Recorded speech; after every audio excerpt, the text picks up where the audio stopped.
सब कुछ अच्छा चल रहा था, मुज़ाकरात की मेज भी सजी थी, लेकिन फिर अचानक ही ईरान पर दिन दिहाड़े जंग मुसल्लत कर दी गई और देखते ही देखते सब कुछ बदल गया।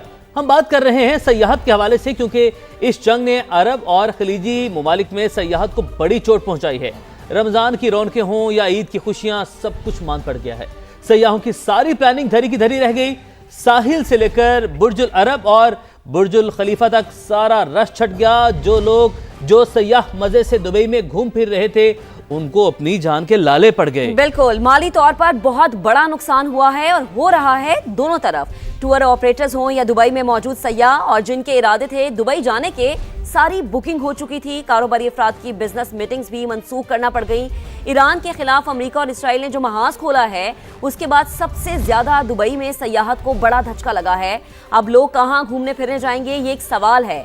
और कहा यह जा रहा है कि मलेशिया और थाईलैंड में अब टूरिज्म बढ़ेगा। कहानी का रुख अब कहां पर घूम रहा है, हर किसी को इसकी फिक्र है। तो ये एक बड़ा सवाल है कि दुबई में जो टूरिज्म है उसको एक बड़ा झटका लगा है। और सब कुछ अच्छा चल रहा था, मुज़ाकरात की मेज भी सजी थी, लेकिन फिर अचानक ही ईरान पर दिन दिहाड़े जंग मुसल्लत कर दी गई, जिससे हमने देखा कि अरब ममालिक का गल्फ का रुख बदल गया। बिल्कुल, अजहर जावेद हमारे साथ मौजूद हैं, उनसे जानते हैं कि किस तरीके से कितना इम्पैक्ट पड़ा है सयाहत के ऊपर और टूरिज्म।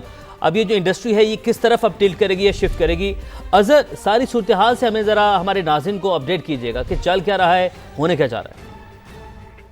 जी बिल्कुल, जो यूएई खासतौर पर दुबई की जो टूरिज्म इंडस्ट्री थी वो पूरी दुनिया में अपनी मिसाल आप थी, और यहाँ पर लाखों लोग यहाँ पर सालाना सफ़र करते थे अपनी सयाहत के लिए, अपने कारोबार के लिए, और ये फेवरेट डेस्टिनेशन रहा। और इसी तरह बरतानिया से भी बड़ी तादाद में लोग यहाँ पर सेटल भी हुए थे, जिनकी तादाद तकरीबन 3 लाख से ज़ायद है। और ये जो बहरान हुआ है ये कोविड के बाद सबसे बड़ा बहरान करार दिया जा रहा है। और अब तक 1 लाख से ज़ायद जो बरतानवी शहरी जो यूएई में मौजूद है, ईरानी फॉरेन ऑफिस के साथ अपने आप को रजिस्टर किया है कि वो उनको यहाँ से निकाला जाए। अब एक पहली परवाज़ अबू धाबी से इतिहाद एयरवेज़ की यहाँ पहुँच भी चुकी है, जिसमें तकरीबन 500 से ज़ायद लोग यहाँ पहुँचे हैं।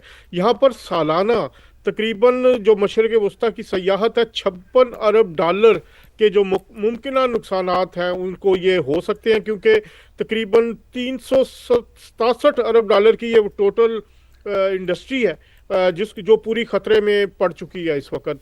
यहाँ पर अभी ईस्टर हॉलीडेज़ का आगाज़ होने जा रहा है इस माह के एंड पे, और बड़ी तादाद में लोगों ने यहाँ पर अपनी बुकिंग्स करवा रखी थी होटल्स के लिए और मुख्तलिफ जो वहाँ पर एक्टिविटीज़ के लिए। तो यहाँ पर ये सब कैंसल हो चुका है, और इसकी एक बड़ी वजह जो ट्रैवल से पहले यहाँ इंश्योरेंस होती है, ट्रैवल इंश्योरेंस, वो एक तो या तो कंपनीज ने देना बंद कर दी हैं, या उसके रेट इतने ज़्यादा हो चुके हैं कि अफोर्ड नहीं हो रहे। दूसरा, बरतानवी हुकूमत ने भी यूएई समेत मशरक़ वस्ता में सफ़र करने के ख़िलाफ़ एडवाइजरी जारी कर रखी है।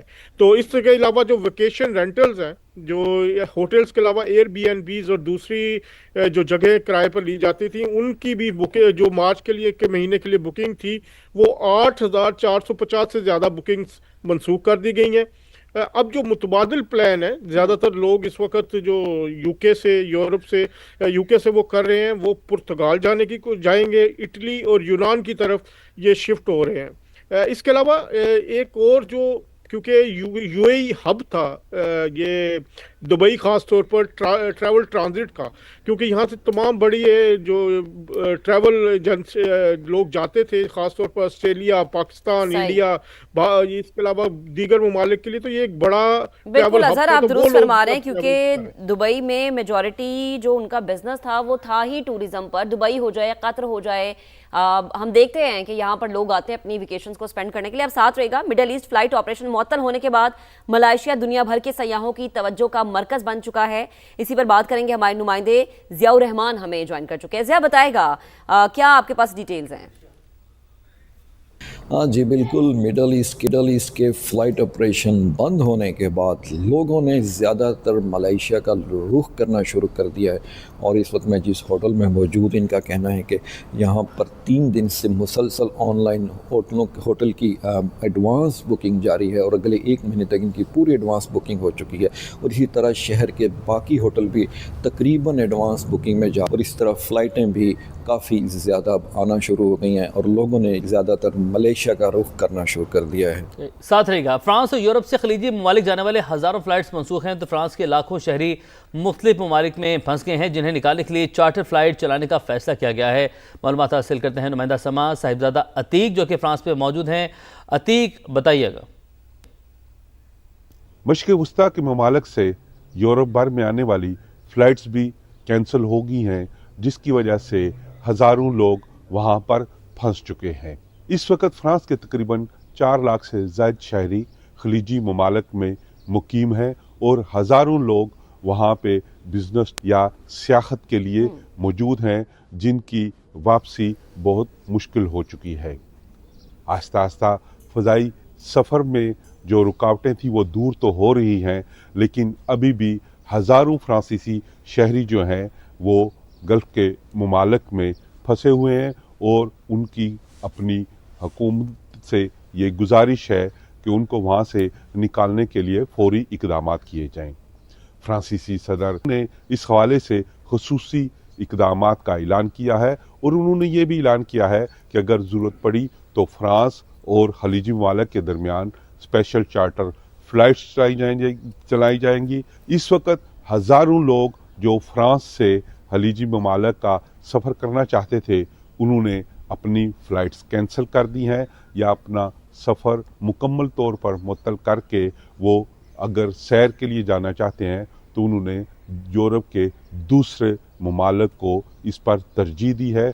और इस वक्त हज़ारों लोग जो हैं वो मशरिक़ वस्ता के ममालिक का सफ़र करने से गुरेज कर रहे हैं। ठीक है अतीक, आपका बेहद शुक्रिया। और जैसा कि हमारे रिपोर्टर्स भी बता रहे हैं, एकदम से टेबल टर्न हुई है। कभी सयाहत के लिए दुबई को सबसे ज़्यादा फेवरेट और फर्स्ट तरजीह दी जाती थी, लेकिन अब ऐसा नहीं है। वहाँ की सूरत हाल को मद्देनज़र रखते हुए ये कहा जा सकता है। हनीफ रिज साहब हमें ज्वाइन कर चुके हैं, travel agents association of Pakistan है। आप बेहद शुक्रिया हनीफ साहब हमें ज्वाइन करने के लिए। इस वक्त स्पेशली गल्फ़ की अगर मैं बात करूँ, जो सिचुएशन है वो सबके सामने है। इतनी तादाद है फ़्लाइट्स की जो कि कैंसिल हुई है। वहाँ के लोग हज़ारों डॉलर्स देने को तैयार है कि हमें बस दुबई से या गल्फ़ से निकाल दिया जाए और हम अपने अपने ममालिक को, अगर कोई अमेरिका से आया है, कोई कनाडा से आया है, कोई फ्रांस से आया है, तो अपने अपने ममालिक को वापस चले जाएं। आपको आगे सूरत हाल, स्पेशली अगर मैं दुबई की बात करूँ, तो कहाँ जाती हुई नज़र आ रही है? क्या वाकई अब हम देखेंगे कि मलेशिया और थाईलैंड लोगों के लिए एक ऐसा प्लेस होगा जिसको वो डेस्टिनेशन जगह कहेंगे और कहेंगे कि हम अब यहाँ पर घूमने फिरने जाएँ? बहुत शुक्रिया जी, आपने दिया हमें इस पूरे सिलसिले में हमारी राय मालूम की आपने, बहुत शुक्रिया।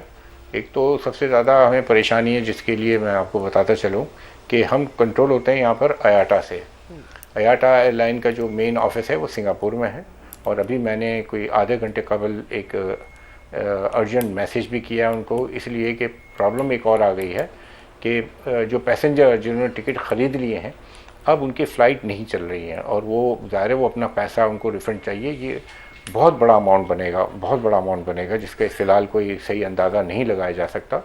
तो हमने उनसे गुजारिश की है कि आप हमें फ़ौरी तौर पर रिफ़ंड करें, क्योंकि रिफ़ंड हो जाता है लेकिन उसका तरीक़ेकार काफ़ी पेचीदा है। तो एक तो हमने दरख्वास्त की है कि फ़ौरी तौर पर एयरलाइन को अहकाम जारी किए जाएँ कि ये रिफ़ंड का प्रोसेस फ़ौरन सहल किया जाए और लोगों को ये रिफ़ंड का पैसा वापस किया जाए। दूसरी बात ये, माह रमज़ान में ज़्यादातर हमारे यहाँ से जो है लोग उम्रा वगैरह के लिए बहुत ज़्यादा जाते हैं, बाकी ट्रैवल तो थोड़ा कम हो जाता है, तो वो भी बुरी तरह मुतासिर हुआ है। इसलिए कि आपको पता है GCC की कंट्रीज़ की जो एयरलाइनें ज़्यादातर वो बंद हो गई हैं। सिर्फ सऊदीया जो है वो भी एक पार्शली ट्रैवल कर रही है और PIA ज़रूर कर रही है, तो उससे भी अच्छा खासा लोड बन गया और लोगों के सारे प्रोग्राम, क्योंकि उन्होंने अपने होटल वगैरह बुक किए थे, वो सब आगे पीछे हो गए।